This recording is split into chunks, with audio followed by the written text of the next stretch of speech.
আজকে আমি ঘরোয়া পদ্ধতিতে তোমাদেরকে বেবি সুইটস বানানো শেখাবো। তো চলো আমি আমার ভিডিওটা শুরু করে দিই। আমি এখানে তাওয়াটা বসিয়ে দিলাম। বসানোর পর চিনি দিলাম। যে বাটি চিনি দিয়েছি সেই বাটিতেই আমি জল দিয়ে দেবো।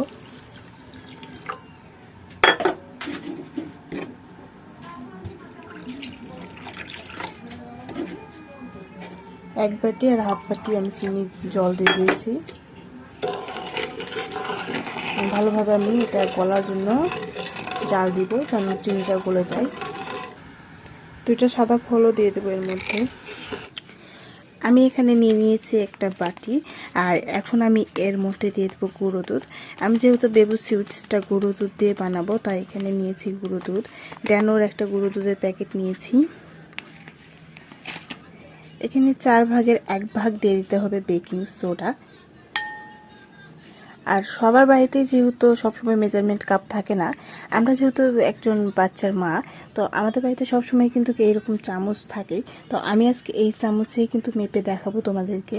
4 ভাগের 1 ভাগ দিয়েছি আমি বেকিং সোডা, আর এখানে দিয়ে দেব আমি 1/4 কাপ সাদা আটা।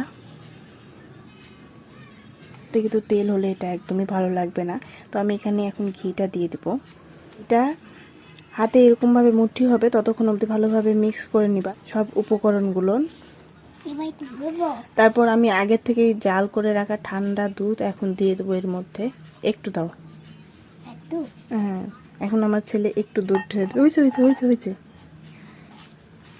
এখন আমি এই দুধটা দিয়ে ভালোভাবে একটা ডো তৈরি করে নিব। তো এটা আমি 10 মিনিট রেস্টে রেখে দিয়েছিলাম। রেস্টে রাখার পর এখন আমি ডোগুলোকে মিষ্টির শেপ দিয়ে দেব। তোমরা যেরকম ইচ্ছা সেরকম করতে পারো, কিন্তু আমি এখানে সবগুলো গোল গোল করব। এখন এই থালটা দেখো, আমি বানাই আগে, তারপর আমি সবগুলো এভাবে বানিয়ে নিই, তারপরে আমি তোমাদেরকে দেখাচ্ছি। প্যান কড়াই বসাই দিয়েছি আর তেলও দিয়ে দিয়েছি একটু গরম হওয়ার জন্য। তেলটা মোটামুটি গরম হয়েছে, দেখতেই পাচ্ছ। ছাড়ার সাথে সাথে চারি সাইড থেকে বুদবুদের মতো বের হচ্ছে। এরকম অবস্থায় মিষ্টিগুলো আস্তে আস্তে করে ছেড়ে দিতে হবে। ছাড়ার পরপরই এটা গোল করে আমি আস্তে আস্তে ঘুরাই দেবো যেন নিচে লেগে না যায়। আমি এরকম লাল লাল করে কিছু কালার তুলে নিয়েছি, আর এখানে আরও কিছু হচ্ছে। এবার এগুলো আমি তুলে নিব। একটা কাগজ ঢুকিয়ে দিয়েছি ফুটোটাতে, কোনো সাইডে যেন ভাব না বের হয়।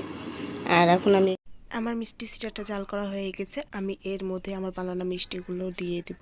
তারপর ঢাকা দিয়ে দিব। ঢাকা দেওয়ার সময় চুলার জালটা যেরকম আছে রেখেছিলাম সেই রকমই থাকবে।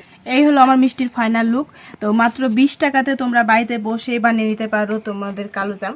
তো আমার বাচ্চা খুব মিষ্টি মিষ্টি করে জেদ করছিল খাবে, তাই তো আমি ওকে আজকে বাড়িতে কালোজাম মিষ্টি বানিয়ে দিলাম মাত্র 20 টাকা খরচ করে।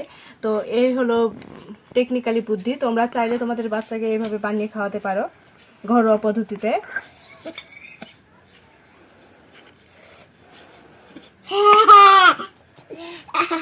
কেমন হয়েছে বেটা? তো ঘরোয়া পদ্ধতিতে বেবি সুইটস তো তোমাদেরকে আমি দেখালামই। আর এখন তোমাদের দাদা ভাই খেতে বসে গেছে। আর আসল মিষ্টির মতো টেস্ট আনা কোনোদিনই সম্ভব না, কিন্তু মোটামুটি কোনো রকম বাচ্চাদেরকে খাওয়ানোর মতো টেস্ট।